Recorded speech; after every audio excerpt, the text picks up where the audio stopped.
Nací en un pequeño pueblo de Galicia, donde las montañas se cubren de niebla cada amanecer y el aire huele a tierra mojada y leña húmeda. Desde la ventana de nuestra casa en lo alto de la colina, podía ver las casas de piedra con sus tejados rojos, los caminos que se perdían entre los castaños y el sonido lejano de las campanas de la iglesia que marcaban el paso lento de los días.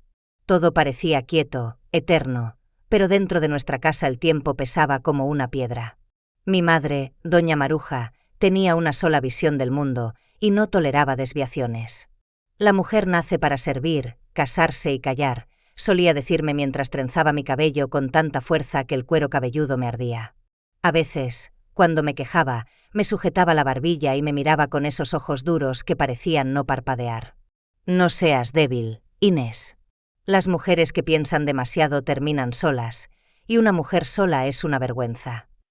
Mi padre, Tomás Vidal, era un hombre callado, de manos agrietadas por los años de trabajar en el campo y conducir un viejo autobús que llevaba a los niños del pueblo a la escuela. Regresaba cada tarde con olor a gasoil y cansancio. Se sentaba frente al fuego, encendía un cigarrillo y escuchaba las quejas de mi madre como quien escucha la lluvia, resignado, sin moverse. Nunca alzaba la voz, nunca la contradecía. A veces me miraba en silencio, como queriendo pedirme perdón por su cobardía. Yo crecí entre sus silencios y los mandatos de mi madre. Cada palabra suya era ley, y cada gesto mío debía ser discreto, correcto, aprobado. Pero en las tardes grises, cuando el viento golpeaba los cristales y el humo de la chimenea se enroscaba en el techo, yo abría mis cuadernos y dibujaba. Casas, escaleras, techos, ventanas. Soñaba con construir algo que fuese mío, algo que no se desmoronara con un grito. Una vez, en la biblioteca de la escuela, encontré un libro sobre arquitectura. No entendía mucho, pero las imágenes de puentes y edificios me parecían mágicas, como si pudieran sostener el cielo. Lo escondí entre mis cosas, y cada noche lo abría con el corazón acelerado. Una tarde, mientras trazaba líneas con un lápiz prestado, mi madre entró sin avisar. Me arrancó las hojas del cuaderno y las rompió frente a mí. «¿Qué es esto?», gruñó. «¿Casas? ¿Planos? ¿Qué tontería es esta?». «Solo, estoy dibujando, mamá», balbuceé. «¿Y para qué?». Me cortó. «Las mujeres no levantan paredes, las limpian». Sus palabras me atravesaron más que el ruido del papel al romperse. Me obligó a mirar los pedazos tirados en el suelo y me dijo, con esa calma cruel que solo ella sabía usar: «Tu cabeza se llenará de humo si sigues leyendo cosas que no te corresponden. La vida no se construye con sueños, se obedece». Aquella noche no dormí. Escuché la lluvia caer sobre el tejado y el crujido de la madera. Sentí una rabia que no sabía cómo nombrar. Una parte de mí quería llorar, otra quería gritar, pero me quedé quieta, mirando el fuego, prometiéndome en silencio que algún día saldría de aquella casa. Desde entonces, cada vez que mi madre me peinaba o me sermoneaba, yo pensaba en mis dibujos desaparecidos, en el libro escondido que ya no tenía. Y aunque por fuera fingía obedecer, por dentro empezaba a crecer algo nuevo. Una semilla diminuta, rebelde, que sus manos no podían arrancar. No sabía cuándo ni cómo, pero un día iba a escapar de ese destino. Con los años, mi cuerpo creció más rápido que mis sueños. A los 14 ya no era la niña que mi madre podía peinar a la fuerza frente al espejo, pero ella seguía tratando de moldearme como si mis pensamientos fueran arcilla. En casa, cada conversación giraba en torno al mismo tema, el futuro que ella había elegido para mí. Una tarde de invierno, mientras lavábamos la ropa en el patio, me atreví a decirlo. «Quiero ir a la universidad», susurré sin mirarla, como si el viento pudiese llevarse mis palabras antes de que llegaran a sus oídos. El golpe llegó antes que su respuesta. Su mano, dura y seca, me cruzó la cara con un sonido que aún puedo escuchar. El agua del barreño salpicó el suelo, y el silencio se hizo pesado.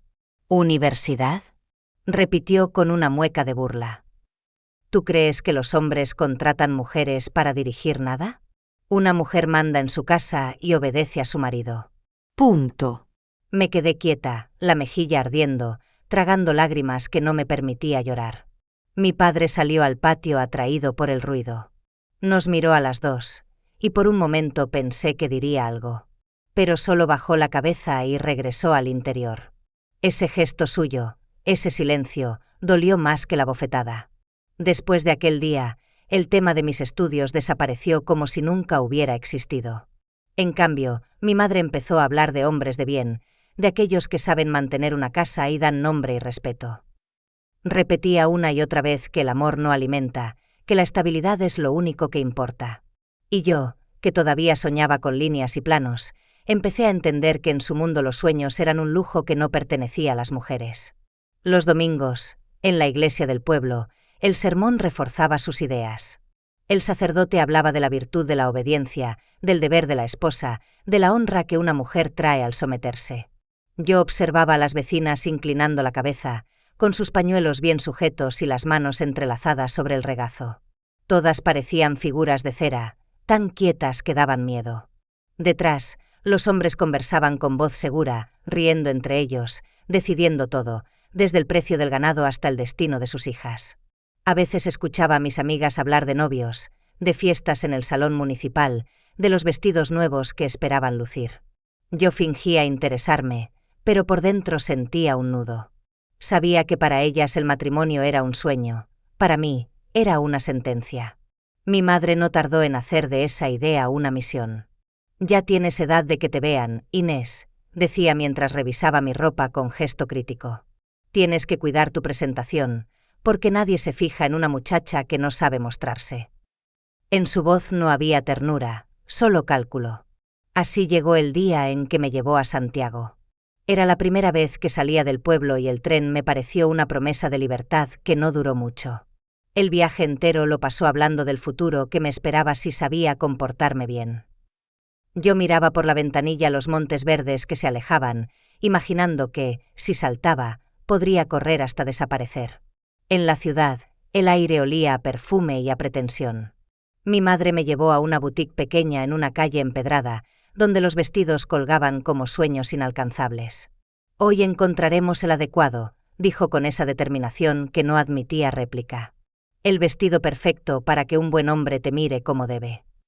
Aquel día no lo sabía, pero ese paseo por Santiago marcaría el principio del fin de mi inocencia y el comienzo de la vida que otros habían decidido para mí.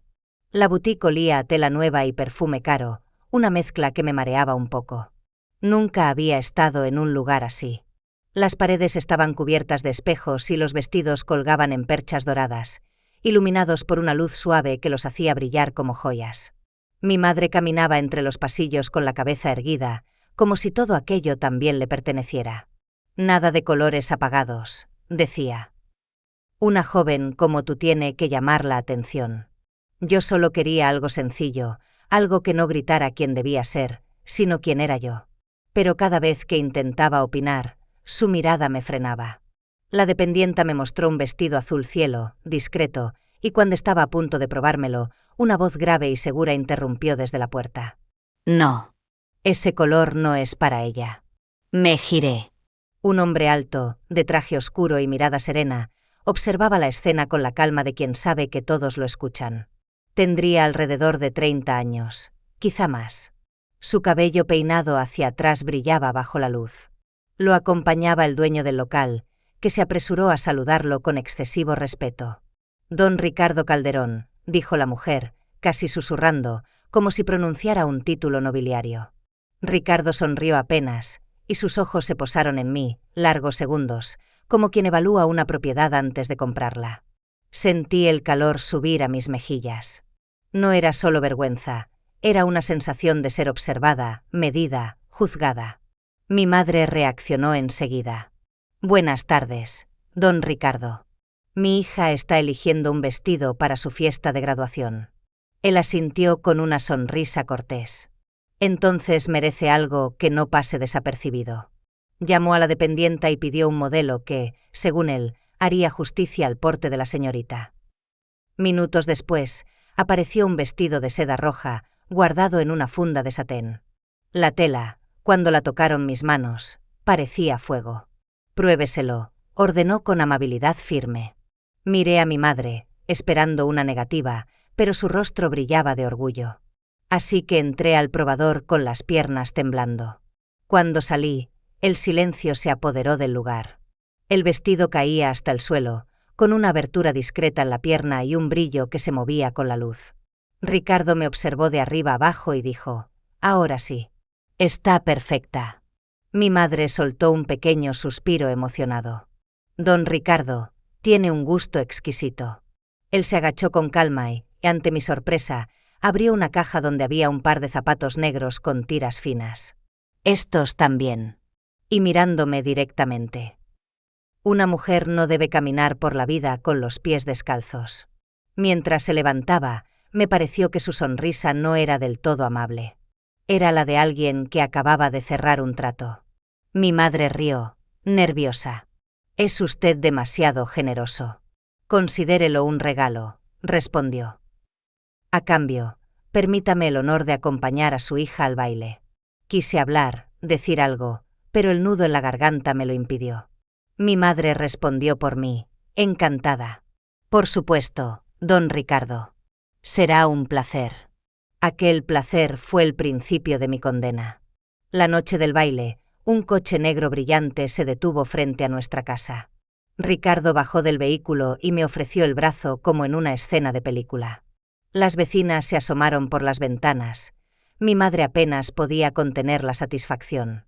Yo me sentía disfrazada, ajena a mí misma, como si todo lo que llevaba puesto, vestido, sonrisa, dignidad, no me perteneciera. En el salón del instituto, todos se giraron al verme. Las chicas murmuraban, los chicos me miraban con una mezcla de asombro y distancia. Ricardo se movía entre ellos con la seguridad de quien sabe que impone respeto. Yo apenas podía respirar. Esa noche no bailé mucho. Me limité a seguir su ritmo, a sonreír cuando él me lo pedía, a fingir que todo era un sueño y no una transacción. Después de aquello, empezó a visitar nuestra casa con frecuencia. Traía flores para mi madre, puros para mi padre y detalles para mí que no sabía cómo rechazar, perfumes, libros caros, joyas pequeñas.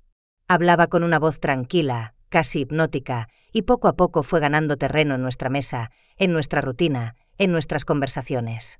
Hasta que un día, mientras cenábamos los cuatro, sacó una pequeña caja de terciopelo y la colocó sobre el mantel. Mi madre se llevó una mano al pecho. Mi padre, con su silencio habitual, bajó la mirada. «Inés», dijo Ricardo, «¿me harías el honor de ser mi esposa?» El mundo se detuvo. Yo apenas respiraba. Quise decir no, pero mi voz no salió. Vi los ojos de mi madre brillar de triunfo y los de mi padre llenos de rendición. Y entonces entendí que mi respuesta ya no importaba. Tragué saliva, sonreí como me habían enseñado, y dije sí. El día de la boda amaneció con un cielo pálido y un aire tan frío que parecía presagio. La iglesia de La Coruña estaba adornada con flores blancas y cintas doradas. Había tanta gente que apenas reconocía a nadie, empresarios, políticos, esposas con sombreros enormes y sonrisas vacías. Yo caminaba entre ellos con el vestido de encaje que Ricardo había elegido, un corsé que me oprimía el pecho y una falda que apenas me dejaba respirar. Mi madre lloraba de orgullo, repitiendo que todas las madres sueñan con ver a su hija casada con un hombre de posición. Mi padre, en cambio, mantenía los ojos en el suelo, como si quisiera desaparecer entre las baldosas de mármol. Cuando las campanas sonaron y las puertas se abrieron, sentí que el mundo entero me empujaba hacia adelante. Ricardo me esperaba en el altar, impecable, su traje oscuro contrastando con el resplandor de las velas. Su mirada no era de amor, sino de propiedad. El sacerdote habló de unión, de respeto y de deber. Yo apenas escuchaba. La voz del coro se mezclaba con el murmullo de los invitados, con el eco lejano de los flashes, con el golpeteo nervioso de mi corazón. Cuando pronuncié el sí, lo hice con la certeza de que no me pertenecía. El banquete fue un desfile de sonrisas y brindis. Todo era perfecto, la música de cuerdas, las copas de cristal, las flores frescas sobre cada mesa. Los invitados me felicitaban, me llamaban afortunada, mientras yo sonreía mecánicamente. En algún momento, mientras posaba para las fotos, comprendí que me había convertido en lo que siempre había temido, una muñeca de porcelana, delicada, decorativa y completamente hueca por dentro. Al terminar la celebración, nos dirigimos al apartamento de Ricardo.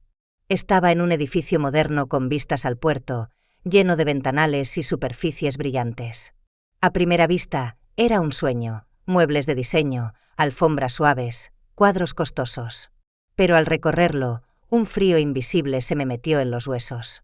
No había fotos, ni flores, ni rastro de vida. Cada cosa estaba colocada con exactitud, como si nadie la usara realmente. «Aquí tendrás todo lo que necesites», dijo Ricardo mientras me mostraba las habitaciones. «No tendrás que preocuparte por nada». Yo intenté sonreír, pero sus palabras sonaban menos a promesa que a advertencia. Cuando mencioné que quería seguir estudiando, su gesto se endureció. «No lo veo necesario», dijo, sirviéndose una copa de vino. «Mi esposa no tiene que trabajar. No sería apropiado». Intenté insistir, hablarle de mis sueños de niña, pero su respuesta fue un silencio tan firme que me hizo callar. A los pocos días, me prohibió salir sola. Decía que no quedaba bien que su mujer paseara sin acompañante. También comenzó a decidir mi ropa, mis peinados, mis horarios. Cada consejo suyo era una cadena nueva. Al principio creí que podría acostumbrarme. Después entendí que lo que él llamaba cuidado era control. Las semanas se volvieron meses. Las visitas de mi madre se llenaron de orgullo y comentarios sobre la buena vida que llevaba. Ella admiraba la vajilla, el tamaño de las habitaciones, el aroma del perfume caro. Nunca vio el vacío en mis ojos. Mi padre venía poco, siempre en silencio, como si tuviera miedo de romper algo. Por las noches, cuando Ricardo se encerraba en su despacho, yo me quedaba frente a la ventana. Desde allí podía ver el mar, negro y vasto, extendiéndose bajo la luna. Imaginaba que, si caminaba lo suficiente, podría alcanzarlo. Pero cada vez que lo pensaba, recordaba las palabras de mi madre: «La mujer debe estar donde pertenece». Y ahí estaba yo, en una casa de lujo, vestida de seda, rodeada de silencio, una prisionera sin barrotes.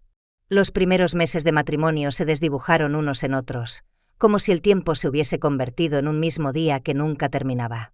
Cada mañana me levantaba antes que Ricardo, me arreglaba el cabello, me vestía con ropa que él había aprobado y me sentaba a esperarlo para desayunar. A veces lo hacía sola, porque él salía temprano sin despedirse. Otras, se limitaba a decir buenos días y desaparecer tras el sonido de la puerta. El apartamento permanecía en silencio la mayor parte del día. Aquel silencio no era paz, sino vacío. Los relojes marcaban las horas con una precisión cruel y yo llenaba ese tiempo con tareas inútiles. Ordenar los cajones, limpiar una mesa ya limpia, leer revistas que no me interesaban. No había música, ni risas, ni visitas. Solo el ruido lejano de los coches en la calle y el eco de mis pasos por el pasillo. Ricardo era amable, pero ausente. Tenía la cortesía de quien sabe comportarse, pero no el calor de quien sabe amar.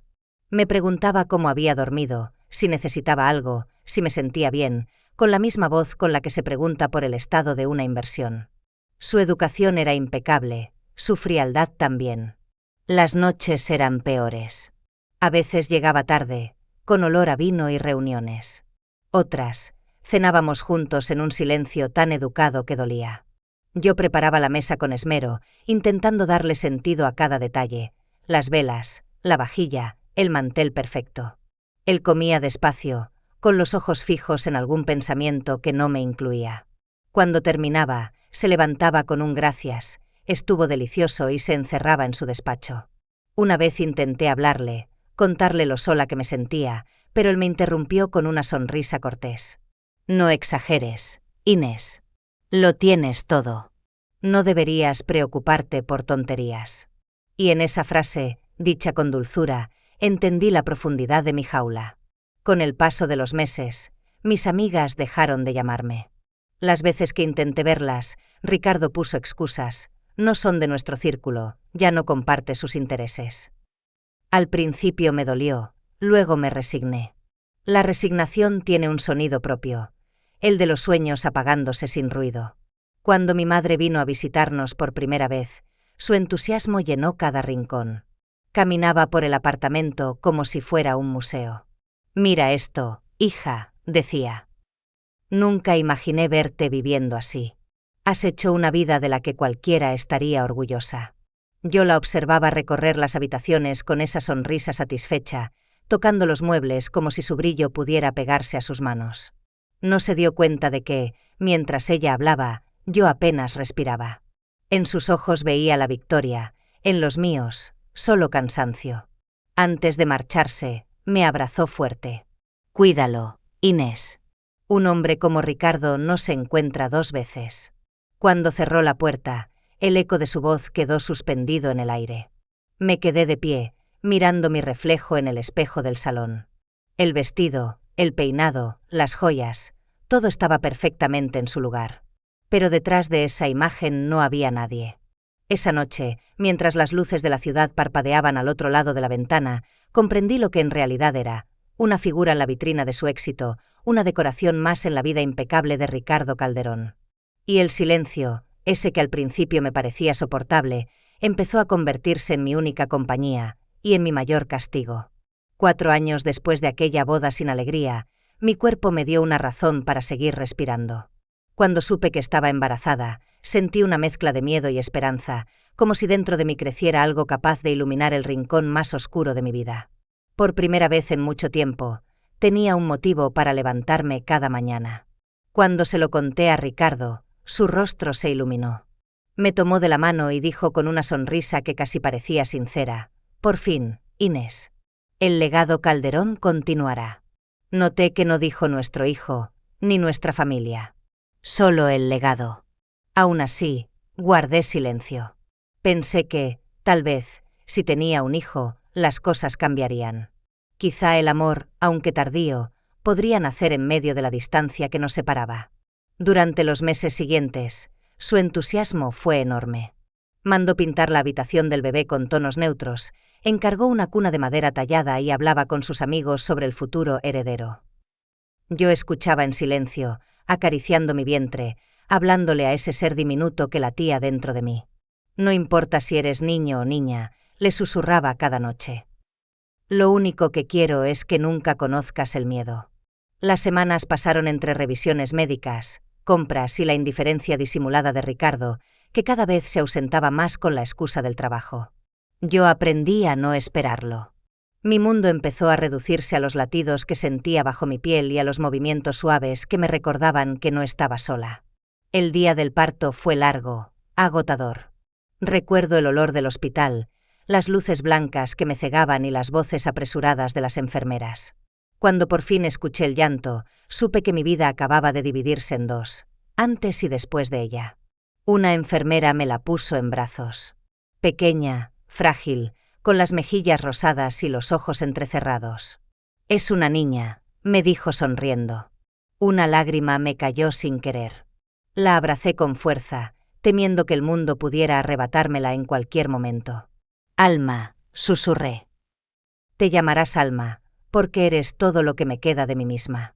Cuando Ricardo entró en la habitación, su expresión cambió en cuestión de segundos. «Una niña», murmuró, intentando mantener la compostura. «Bueno, supongo que también está bien». Levantó una ceja, miró al bebé con una mezcla de decepción y cortesía y besó mi frente sin convicción. No se quedó mucho tiempo. Dijo que debía atender unas llamadas y se marchó antes de que anocheciera. Durante las semanas siguientes, su entusiasmo desapareció por completo. La cuna quedó llena de cajas sin abrir, los juguetes seguían en sus envoltorios. Ya no hablaba del legado, ni de escuelas, ni de futuro. Yo, en cambio, encontraba en Alma toda la vida que me faltaba. Pasaba las noches en la mecedora, con ella en mis brazos, escuchando su respiración suave mientras afuera llovía. Cada pequeño movimiento suyo era un milagro, cada llanto una melodía. A veces, mientras la acunaba, le hablaba en voz baja, más para mí que para ella. «Nunca te dejaré sentir el vacío que yo sentí, mi amor. Nunca». Y en ese momento comprendía que, aunque todo lo demás se hubiera perdido, en mis brazos tenía lo único que importaba. Alma era mi refugio, mi luz, mi razón. En su pequeño cuerpo cabía toda la esperanza que me habían robado. Cuando Alma cumplió 2 años, la vida dentro del apartamento había caído en una rutina tan silenciosa que cada sonido nuevo me parecía una interrupción del aire. Por eso, cuando escuché el bullicio de una mudanza en el piso de al lado, me asomé por la ventana con curiosidad. Cajas, maletas, muebles caros envueltos en plástico. Y en medio de todo, una mujer de cabello rubio y gafas de sol enormes, dando órdenes con una sonrisa de revista. Así conocí a Amanda Barreiro. La primera vez que cruzamos palabras fue en el pasillo. Ella llevaba un perfume intenso, floral, y un vestido color vino que parecía hecho a su medida. «Tú debes de ser la vecina nueva», me atreví a decir. Ella sonrió con ese tipo de sonrisa que ilumina una habitación. «Y tú, la esposa de don Ricardo Calderón, ¿verdad? He oído hablar de ustedes. Mi marido y él trabajan en el mismo círculo». «Soy Amanda». Alzó una ceja con picardía. «Creo que nos llevaremos bien». Y, en efecto, lo hizo posible. Amanda tenía una forma de hablar que derribaba muros. Me invitaba a su casa con cualquier excusa, una copa de vino, una nueva receta, una historia que no podía esperar. Su salón olía a rosas y champaña, la música sonaba suave y las risas, las suyas sobre todo, llenaban el aire. Durante mucho tiempo, fue mi única compañía. Me hablaba de fiestas, viajes a Madrid, joyas y las últimas tendencias. Al principio me intimidaba su mundo, pero su desparpajo me atraía. Decía lo que pensaba sin miedo. Envidiaba esa libertad que yo había perdido sin darme cuenta. Una tarde de verano, mientras Alma dormía en el sofá y el reloj marcaba las 6, Amanda me ofreció una copa de vino rosado. «Brindemos», dijo, levantando la suya. «Por las mujeres que aprendieron a sobrevivir». Reí, sin entender del todo lo que quería decir. Pero sus ojos, fijos en mí, parecían saber más de lo que mostraban. Después de un largo silencio, habló con voz baja, casi divertida. «Inés, ¿de verdad crees que Ricardo te es fiel?» La pregunta cayó como una piedra en el agua. «¿Qué?», balbuceé. «Claro que sí. Ricardo es reservado, pero es un buen hombre». Amanda sonrió, girando la copa entre los dedos. «Ay, querida, no te lo tomes a mal, pero los hombres como los nuestros no se casan por amor. Se casan por imagen. Una esposa hermosa, discreta, que los haga ver intachables. Pero cuando se apaga la luz de la prensa, buscan otra cosa». Intenté reír, como si todo fuera una broma, pero el vino me supo amargo. «No digas eso», murmuré. «No tengo razones para pensar algo así». «Nadie las tiene al principio», respondió ella con un suspiro, alzando la copa. «Hasta que encuentran el perfume de otra mujer en una camisa, o un cabello rubio que no es suyo». Su frase se quedó suspendida en el aire. Esa noche, al volver a casa, no pude dormir. Ricardo aún no había regresado. Su lado de la cama permanecía intacto. Cerré los ojos, pero la voz de Amanda seguía repitiéndose en mi cabeza. Los días siguientes fueron un ejercicio de vigilancia involuntaria. Empecé a notar cosas que antes ignoraba: el olor dulce de un perfume que no era el mío, un mechón de cabello dorado en el hombro de su chaqueta, un mensaje en su móvil que se apresuró a borrar cuando entré al salón. Cuando preguntaba, él sonreía con la calma de siempre. «No te preocupes, Inés. Tienes demasiada imaginación». Pero su voz sonaba ensayada, su mirada, distante. A veces, mientras lo veía atarse la corbata frente al espejo, me preguntaba si realmente lo conocía. Si aquel hombre que dormía a mi lado seguía siendo el mismo que me prometió un futuro, o si solo quedaba una sombra que fingía ser él. El silencio de nuestro hogar, antes resignado, empezó a llenarse de ruido. No de gritos, sino de pensamientos. De sospechas. De ese eco insoportable de una verdad que aún no me atrevía a nombrar. Y, sin quererlo, comprendí que algo había cambiado para siempre. Ya no temía perder a Ricardo, temía descubrir quién era realmente. Aquella noche empezó como tantas otras. El reloj marcaba las 10:30, y yo me preparaba para acostar a Alma. Ricardo había dicho que trabajaría hasta tarde, pero poco después escuché el sonido del ascensor y el clic metálico de la cerradura. Me sorprendió verlo entrar tan temprano. No venía solo. Detrás de él apareció Daniel Barreiro, el marido de Amanda. Ambos vestían de traje y hablaban en voz baja, con un tono que no tenía nada de amistoso. Me quedé inmóvil, observando desde el pasillo. Ricardo colgó su abrigo con precisión y sin siquiera mirarme dijo: «Voy a usar el despacho». No nos molestes, ¿sí? Asentí, fingiendo calma, pero algo en su mirada me heló la sangre. Cerraron la puerta, y el murmullo de sus voces se mezcló con el ruido lejano del tráfico. Intenté concentrarme en Alma, que dormía profundamente, pero la curiosidad, o quizás la intuición, me empujó hacia el pasillo. Caminé de puntillas hasta quedar junto a la puerta del despacho. El sonido era bajo, pero distinguible. «No puedo seguir con esta farsa», dijo Ricardo, su voz cargada de tensión. «Amanda espera a mi hijo. ¿Entiendes?» «Mi hijo». Sentí como el suelo desaparecía bajo mis pies. Mi corazón golpeaba con tanta fuerza que temí que lo oyeran. Daniel soltó una carcajada corta, áspera. «Entonces divórciate. Te sobra el dinero». Ricardo respondió con un tono gélido que no le conocía. «No tengo un acuerdo prenupcial. Si me divorcio, Inés se queda con la mitad de todo lo que he construido. No pienso permitirlo». Hubo un silencio. Yo apenas respiraba. Daniel habló de nuevo, con voz más baja. «Siempre hay maneras, si uno no tiene escrúpulos». La respuesta de Ricardo llegó como un cuchillo. «Los accidentes pasan todos los días. Un coche en una curva mojada, una caída por las escaleras. La gente llora, se consuela, y sigue con su vida». Tuve que llevarme la mano a la boca para contener un grito. No podía ser real. No podía estar escuchando al hombre con el que dormía planear mi muerte. «Y Alma», continuó él, «no te preocupes. Mi madre la criará como corresponde. No quiero que esa niña crezca contaminada por la debilidad de su madre». Esa frase me desgarró el alma. Mis piernas temblaron. Retrocedí sin ruido, con el corazón a punto de estallar.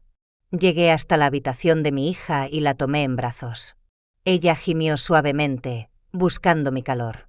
«Tranquila, mi amor», susurré con la voz quebrada. «Tenemos que irnos. Ahora». El miedo me daba fuerzas que no sabía que tenía. Busqué una bolsa y metí lo que encontré a mano. Un abrigo, algo de dinero, el biberón, su manta favorita. Todo mientras las lágrimas me nublaban la vista. Cada sonido me hacía saltar. El crujido del suelo, el viento contra la ventana, el leve murmullo que aún llegaba desde el despacho. Sabía que si me descubrían, no saldría viva de allí. Cuando estuve lista, apagué las luces, ajusté la bufanda alrededor de Alma y abrí la puerta del servicio, la que daba al pasillo trasero del edificio. Un golpe de aire frío me golpeó la cara. El pasillo olía a detergente y soledad. Bajé las escaleras con cuidado, abrazando a mi hija contra el pecho. Sentía su respiración cálida en mi cuello, su cuerpecito confiado, ajeno al horror. Al llegar al vestíbulo, me detuve un instante. Detrás de mí, en algún punto del edificio, se escuchó el eco de una puerta cerrándose. El miedo me hizo correr. Crucé el portal y salí a la calle sin mirar atrás. La ciudad dormía. El viento del Atlántico era helado, cortante. Mis manos temblaban, pero no solté a Alma ni un segundo. Cada paso era un golpe de adrenalina. Corría sin rumbo, solo con la certeza de que debía poner la mayor distancia posible entre nosotras y ese hombre. Las luces de los autos pasaban como fantasmas, las sombras se estiraban en las paredes, el corazón me rugía en el pecho. En algún momento, sin saber cómo, comprendí que ya no era la Inés de antes. La mujer obediente y callada había muerto en ese despacho, bajo las palabras de un monstruo disfrazado de esposo. Y la que corría ahora por las calles oscuras de La Coruña era una madre dispuesta a sobrevivir. No recuerdo haber sentido tanto miedo en toda mi vida. El viento cortaba la piel y la oscuridad parecía tragarse la carretera entera. Corría sin rumbo, con Alma pegada a mi pecho, su cuerpecito envuelto en la manta que apenas la protegía del frío. Mis manos temblaban, mis piernas no respondían, pero seguía avanzando, guiada por algo más fuerte que el terror, el instinto de una madre. La ciudad quedó atrás, las luces se desvanecieron y solo quedaban los árboles altos, el barro y el sonido del mar rompiendo a lo lejos. Cada rama que crujía me hacía girar la cabeza, convencida de que Ricardo podía aparecer en cualquier momento, que podía escuchar su voz ordenando a alguien detenerme. El bosque olía a humedad y a tierra viva. Las hojas mojadas se pegaban a mis zapatos, y el aire, helado, me cortaba la respiración. En algún momento tropecé con una raíz y caí al suelo. El golpe me arrancó un gemido ahogado, pero no solté a Alma. Ella lloró un instante, débilmente, hasta que le susurré entre lágrimas. SH, ya, mi amor, ya, mamá está aquí. Me quedé de rodillas, temblando. El barro se me pegaba a las manos, la ropa empapada se pegaba a mi piel. Por un momento pensé que no podría más. Solo déjame llegar a algún lugar seguro, murmuré, mirando hacia el cielo cubierto de nubes. Solo eso, y luego haré lo que sea. El viento soplaba con un silbido que parecía una voz antigua, empujándome hacia adelante. No sabía cuántas horas llevaba caminando. El reloj se había detenido y el mundo se había reducido a mis pasos, al llanto intermitente de Alma y al peso insoportable del miedo. En un momento creí escuchar un motor a lo lejos. Me escondí detrás de un árbol, conteniendo la respiración, hasta que el sonido se apagó. Solo entonces me atreví a seguir. Cada sombra me parecía una amenaza, cada rama una trampa. Mis piernas empezaron a flaquear. Sentía que el cuerpo me abandonaba, que el frío me vencía poco a poco. Las lágrimas se mezclaban con la lluvia. Me apoyé en un tronco para no caer y miré hacia el horizonte. Nada. Solo oscuridad. Por favor, susurré sin voz. No me dejes caer aquí. Cuando ya creía que el bosque me tragaría entera, vi una luz. Lejana, débil, parpadeante entre los árboles. Por un segundo pensé que era un espejismo. Parpadeé, limpié el agua de mis ojos, y allí seguía, un punto cálido en medio de la noche. La esperanza me devolvió la fuerza. Caminé, tropecé, me levanté una y otra vez, guiada por aquella luz que parecía llamarme por mi nombre. A cada paso el aire olía menos a mar y más a leña húmeda. Hasta que, entre las sombras, apareció una pequeña cabaña. Las paredes eran de madera vieja, el techo inclinado y una tenue columna de humo salía por la chimenea. Me quedé inmóvil frente a la puerta, dudando. ¿Y si allí dentro había alguien peor? Pero Alma se movió entre mis brazos, buscando calor, y comprendí que no tenía opción. Subí los escalones, uno a uno, hasta quedar frente al umbral. Levanté la mano para golpear, pero antes de hacerlo, la puerta se abrió. Un hombre alto, de barba espesa y mirada firme, me observó en silencio. Tenía el rostro curtido por los años y los ojos del color del bosque después de la lluvia. Llevaba un suéter de lana y sostenía una lámpara de aceite que proyectaba sombras cálidas por las paredes. Durante unos segundos, ninguno de los dos habló. Yo solo podía respirar entrecortado, el corazón al borde del colapso, el cabello pegado a la cara, los brazos entumecidos. El hombre me miró con una mezcla de sorpresa y compasión. «Pasa», dijo finalmente, apartándose del camino. «Pareces haber estado huyendo de tu vida». Sus palabras me atravesaron como una verdad imposible de negar. Di un paso dentro, tambaleante, y el calor del fuego me envolvió de inmediato. El aire olía a madera y sopa caliente. «Gracias», alcancé a decir antes de que las lágrimas me nublaran la vista. El hombre tomó la lámpara, la colocó sobre una mesa y añadió leña al fuego. «Soy Samuel Lamas», dijo con voz grave pero amable. «No hace falta que digas nada hoy. Estás a salvo aquí». Sentí las piernas ceder. Me dejé caer en una silla junto a la chimenea, abrazando a Alma, que dormía entre mis brazos. El calor me devolvió el pulso, el olor a humo y pan recién hecho llenó la habitación. Por primera vez en mucho tiempo, respiré sin miedo. Mientras las llamas danzaban frente a mí, cerré los ojos y murmuré en silencio: «Gracias, gracias por dejarnos llegar». La primera noche en la cabaña dormí sin sueños. El cansancio me venció junto al fuego, con Alma acurrucada sobre mi pecho. Cuando desperté, el amanecer se filtraba entre las rendijas de madera. La chimenea seguía ardiendo suavemente, y sobre la mesa había una taza de leche tibia y un plato de pan recién hecho. Samuel no estaba. Salí al porche con la manta aún sobre los hombros.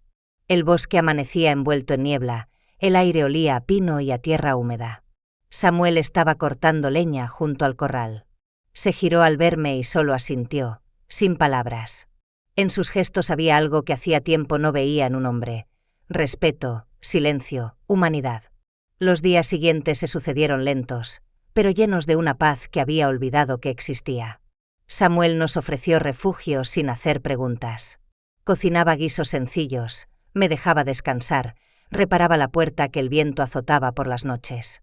Cuando intenté agradecerle, solo respondió: «No me debes nada. Todos huimos de algo alguna vez». Durante un tiempo me limité a observar. Quería creer que aquel lugar era real, que no despertaría en mi cama de La Coruña con Ricardo al lado. Pero el olor a leña, el canto de los pájaros y la risa de Alma eran demasiado vivos para ser un sueño. Una tarde, mientras la niña dormía en el cesto de mimbre que Samuel había improvisado como cuna, sentí la necesidad de hablar. Llevaba días conteniendo una historia que me pesaba más que el miedo. Me senté frente al fuego y, con voz temblorosa, empecé a contarle todo: mi infancia, mi madre, el matrimonio arreglado, la soledad, las sospechas y la noche en que escuché a Ricardo planear mi muerte. Samuel no me interrumpió. Escuchaba en silencio, con las manos cruzadas sobre las rodillas, la mirada fija en las llamas. Cuando terminé, sentí una mezcla de alivio y vergüenza. Había soltado el peso de toda una vida. Él respiró hondo antes de hablar.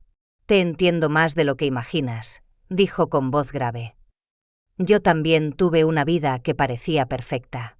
Empresas, dinero, una familia que me enseñó que el poder lo era todo. Pero un día comprendí que la ambición es solo otra forma de esclavitud. Lo dejé todo atrás y vine aquí. No por valentía, sino por miedo. Miedo a convertirme en uno de ellos». Sus palabras se quedaron flotando en el aire. No intentó consolarme ni prometerme nada. Simplemente compartió su verdad. Y en ese gesto encontré algo que había perdido hacía años: confianza. No era amor, ni atracción, ni necesidad. Era el refugio silencioso de dos almas que sabían lo que era perderlo todo. Las semanas pasaron y la vida en la cabaña se volvió rutina. Me levantaba temprano para encender el fuego, hervía agua, lavaba la ropa en el río. Samuel cazaba o cultivaba lo justo para sobrevivir. Por las tardes, cuando el sol se filtraba entre los árboles, colgábamos las sábanas en las cuerdas y mirábamos a Alma correr por el prado, riendo entre las flores. Nunca hubo promesas entre nosotros. Solo la certeza de que estábamos curando heridas viejas. Yo, las de una mujer que había sido propiedad; él, las de un hombre que había huido del poder. En las noches de luna llena, me sentaba junto a la ventana, mirando la montaña. Pensaba en Ricardo y me preguntaba si seguiría buscándonos, si habría regresado a su mundo de apariencias y mentiras. Pero cada vez que esa inquietud me alcanzaba, miraba a Alma dormida y recordaba lo esencial: ya no le debía nada a nadie. La venganza, comprendí, no era verlo destruido, ni arruinado, ni suplicando perdón. Mi verdadera venganza era seguir viva.